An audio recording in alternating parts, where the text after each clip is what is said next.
Assalamualaikum warahmatullahi wabarakatuh. Alhamdulillah wa syukurlah la haula wala quwata illa billah.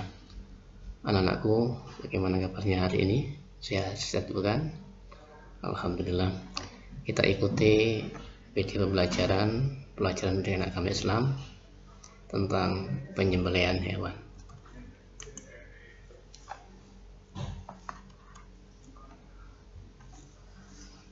Tujuan dalam materi penyembelihan hewan ini adalah kalian pertama punya kemampuan untuk menerapkan penyembelihan dalam kehidupan sehari-hari, apalagi ketika ada kegiatan kurban, ada kegiatan akikah, kalian semua bisa paham yang semuanya itu adalah bagian daripada proses penyembelihan. Anak-anakku, penyembelihan hewan itu punya ketentuan, ya. Punya beberapa ketentuan. Memang ada hewan-hewan yang tanpa disembelih tapi bisa dimakan, bahkan bangkainya pun bisa dimakan. Hewan apa itu?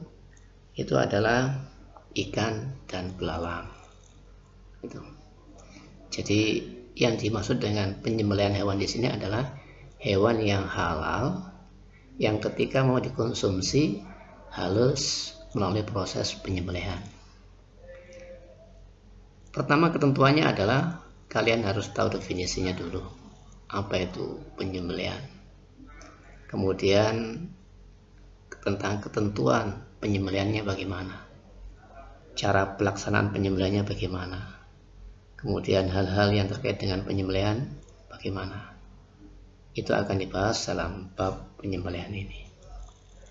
Pertama kita bahas tentang pengertian.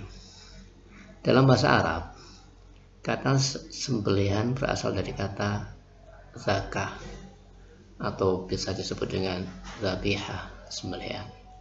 Artinya yang suci, baik.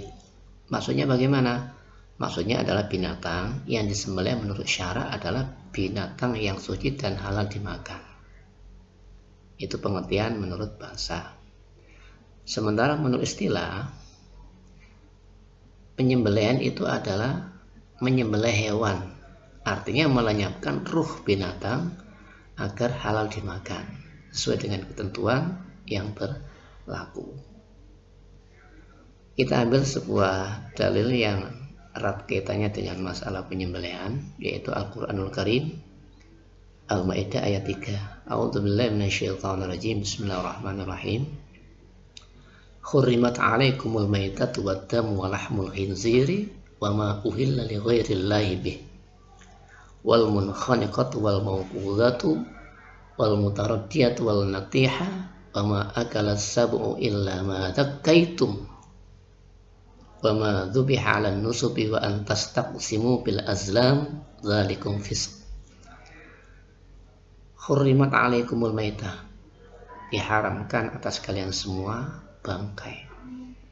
Wadam, ya, dam itu darah. Kemudian daging babi yang disembelih atau sesuatu yang disembelih atas nama selain Allah. Binatang yang tercekik, binatang yang terpukul, yang jatuh, ya, itu. Kemudian ada zakaitum, ya, di situ ada zakaitum, ya. Artinya apa? Kamu menyembelih. Ya, jadi kata zakaitum, zakah, menyembelih.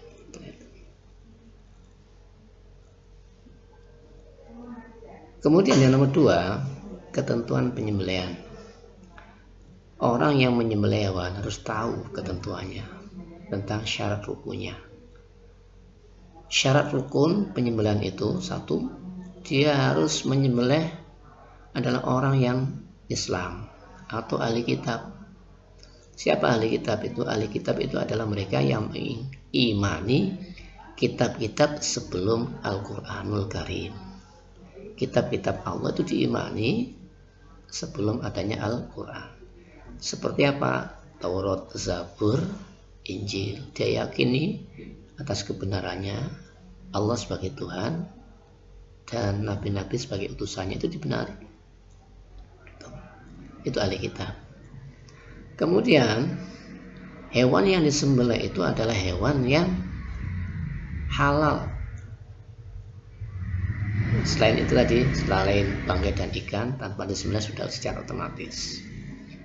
Yang ketiga adalah alat penyembelih yang bisa mengalirkan darah selain menggunakan alat gigi dan kuku.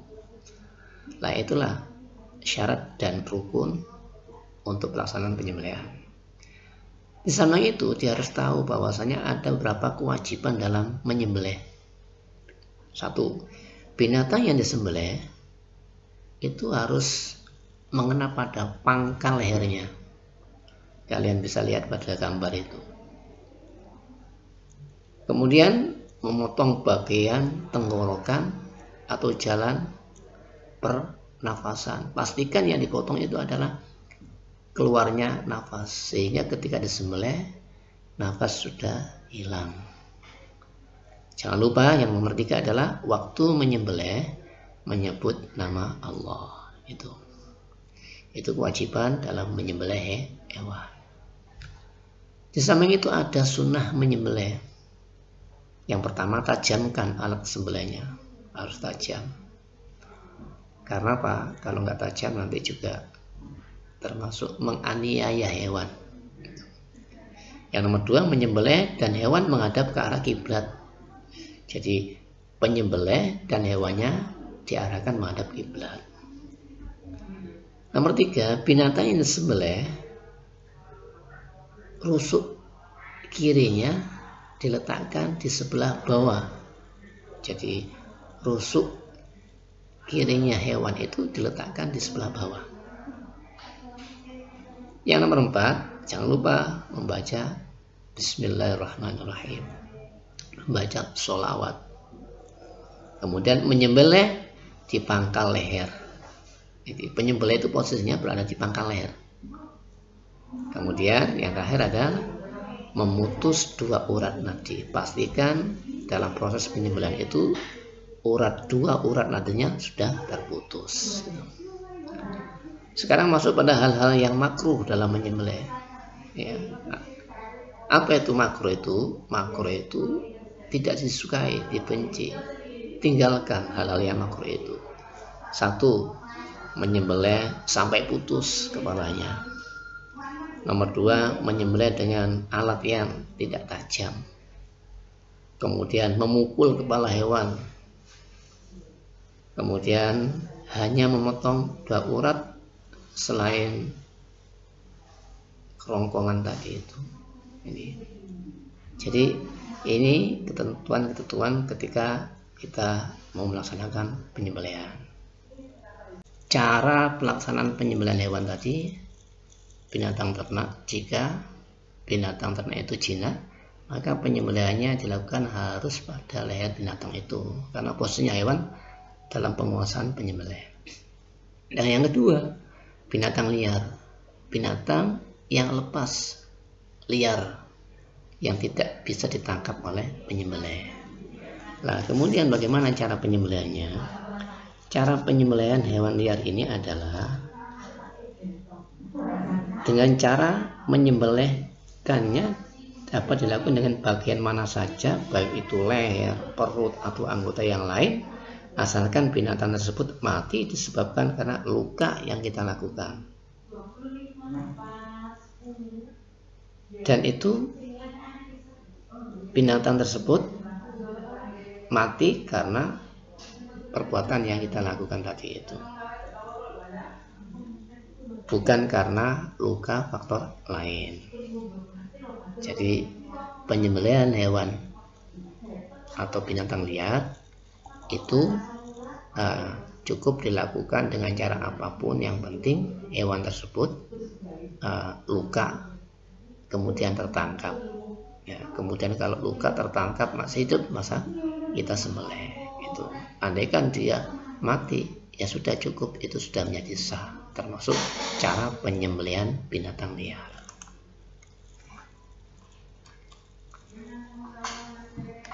Kita juga harus tahu tentang hal-hal yang terkait dengan penyembelihan. Pertama, bagaimana kondisi hewan atau binatang yang dalam keadaan bunting. Terus bagaimana ini? Nah, anak binatang dalam perut induknya itu ikut pembelian atau hukumnya sama dengan induk yang disembelih. Sebagaimana hadis yang diriwayatkan oleh Imam Ahmad dan Tirmidzi dari Abu Sa'id, Nabi Muhammad SAW bersabda tentang urusan penyembelihan anak binatang yang dalam perut induknya. Kata beliau, menyembelihnya cukup dengan menyembelih induknya. Artinya anak atau anak yang ada dalam hewan itu sudah terwakili oleh penyembelihan induknya. Ini pertama. Kemudian masalah yang kedua, bagaimana potongan hewan atau tubuh hewan yang posisi hewan itu masih hidup. Sabda Rasulullah SAW dari Abu Waqid Al-Laitsi, Rasulullah SAW bersabda, bagian yang dipotong dari tubuh binatang yang masih hidup maka menjadi bangkai. Contoh, kita punya domba. Domba itu kelihatan besar. Ya, kemudian kita potong ekornya, kita pakai sate beberapa tusuk. Nah, potongan hewan ekornya tadi itu termasuk bangkai dan itu haram dimakan. Karena apa? Karena hewannya masih hidup.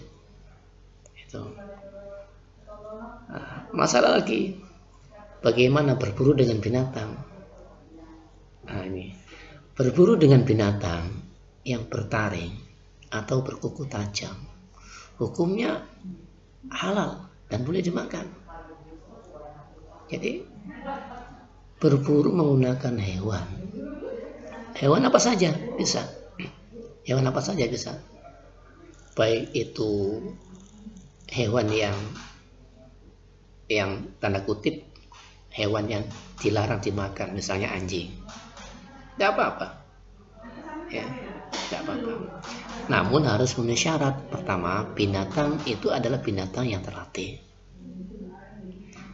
Yang nomor dua, ketika melepaskan hewan itu membaca basmalah, Bismillahirrahmanirrahim. Dan yang ketiga, hasil buruan tidak ada yang dimakan oleh binatang itu. Jadi pemburu hewan tadi itu tidak memakan sama sekali. Dia hanya menjalankan tugas membunuh.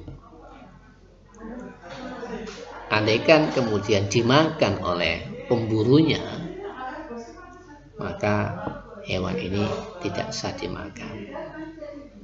Artinya bila hasil buruan didapati masih hidup, maka wajib disembelih. Gitu. Jadi itu beberapa hal yang terkait dengan penyembelihan. Terus bagaimana dengan penyembelihan yang dilakukan dengan senjata? Apabila kamu melempar dengan golok dan golok itu dapat menembus atau melukai kulit, maka makanlah. Tetapi kalau yang mengenai itu silangnya atau bukan karena luka, maka tidak bisa dimakan karena pukulannya misalnya. Tapi ketika ada luka, itulah yang menjadikan hewan itu bisa dimakan. Jadi itu hal-hal yang terkait atau permasalahan yang terkait dengan penyembelihan hewan. Tuh. Kalian bisa buka kembali di pelajaran tentang bab penyembelihan. Mungkin itu yang bisa saya sampaikan. Kalian bisa baca lebih banyak lagi. Paling tidak bab tentang penyembelihan kalian semua sudah paham dan sudah mengerti. Jika belum paham, nanti bisa tanyakan. Terima kasih, semoga bermanfaat. Assalamualaikum warahmatullahi wabarakatuh.